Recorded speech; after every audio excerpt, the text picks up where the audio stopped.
I want to read a poem of Rumi's. Rumi's always been a real inspiration to me, even though I've never really studied the Sufi tradition in detail. I named one of my favorite German shepherds Rumi. Um, his sense of aliveness, his joy, and his wanting to really stretch our awareness beyond the confines of our tiny body mind that we imagine we are most of the time.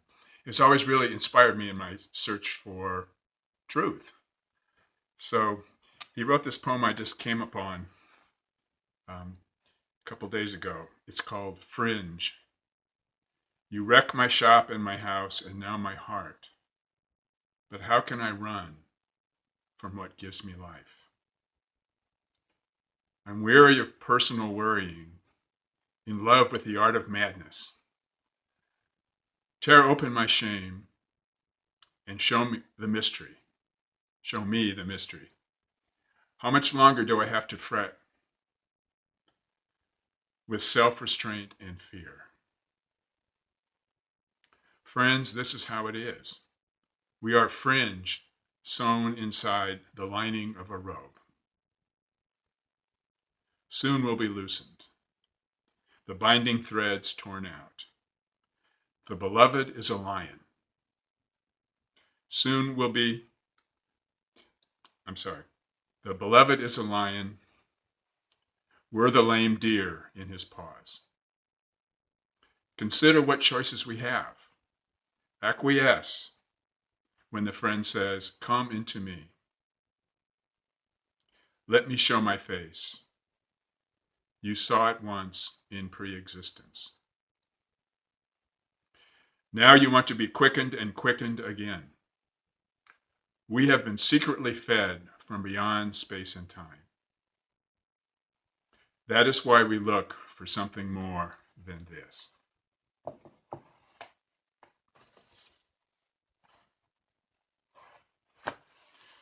So when Rumi talks about the friend, intuitively we can sense, if we've studied or read some of his stuff and really assimilated the spirit of his writing, of his poetry, we can intuitively sense that the friend is the inner teacher, our inner self, our true self.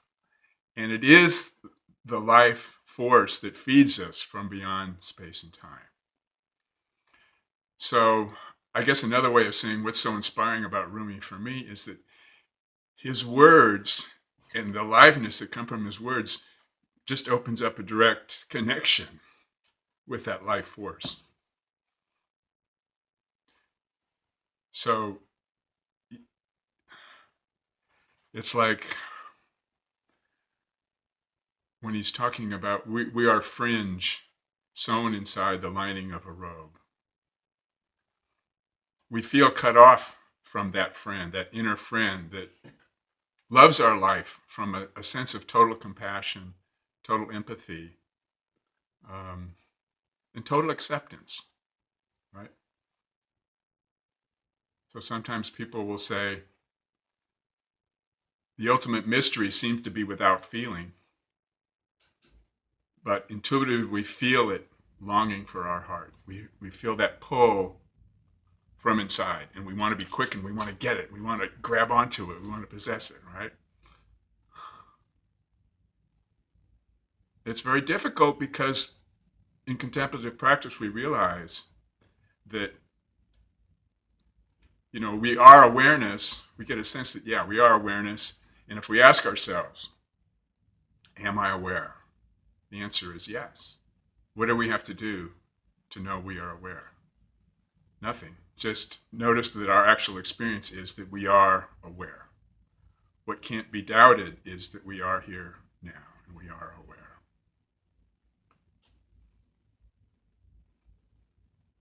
And that awareness of being aware is that direct connection with that life force that Rumi is talking about. And he says, here is how it is. We are fringe sewn inside the lining of a robe. So for me, what he's saying here is that we're sort of enclosed in this kind of imaginary container of me, a container of self, And so we feel limited by our objective experience. We feel limited by our clinging to our objective, our objective sensory experience, our thinking, feeling, hearing, seeing, feels limited to us. And so we feel confined in this, and what choice do we have?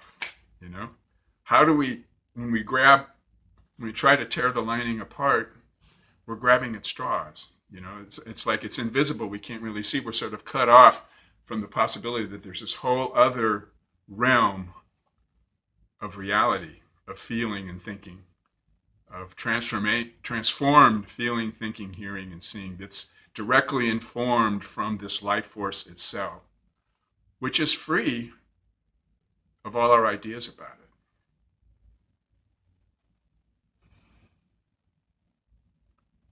So we want to be quickened, we want to tear open. He says, tear open my shame, tear open all this stuff.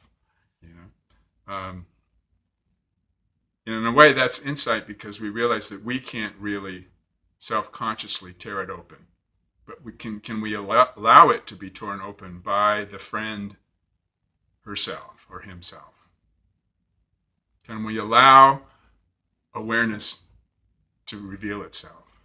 We've seen the face in pre-existence. We've seen her face, his face in pre-existence. We see it every night when we go to sleep,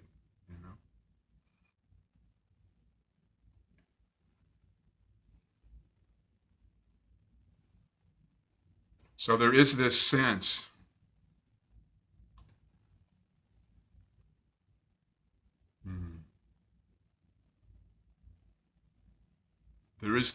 that we are this great awareness, this dimensionless awareness, and that it is the key to the relief of our suffering.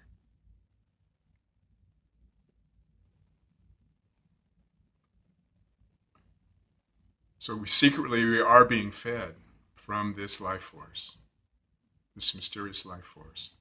It's always here. It's always now.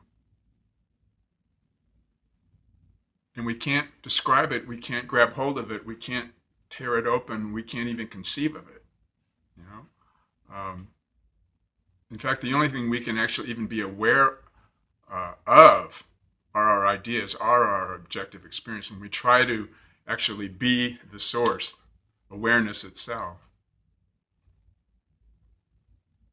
We can't focus on it because it has no objective qualities. It's a complete mystery.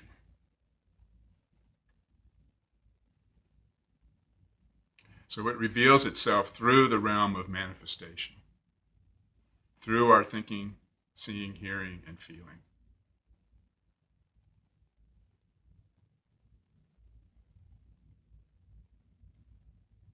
So we need to learn to acquiesce. Acquiesce means to let go, to lower our will. Actually, to withdraw instead of trying to focus on things out there, to allow our attention to fall back, to let our attention to fall into just the reality of being here now. So actually, just to ask ourselves, am I aware? To say, yes, I'm aware. What kind of effort does it take to know that we are aware?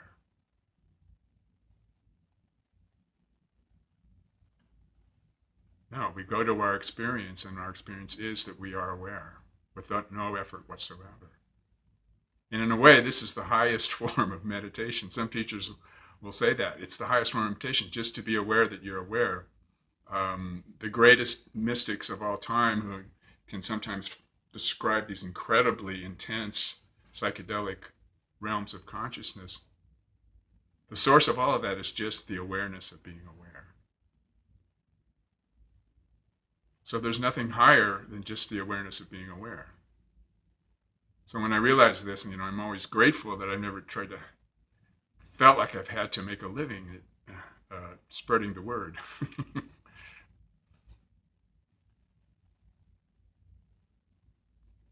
So our conditioning is, to try and grasp reality, try to self-consciously control our life.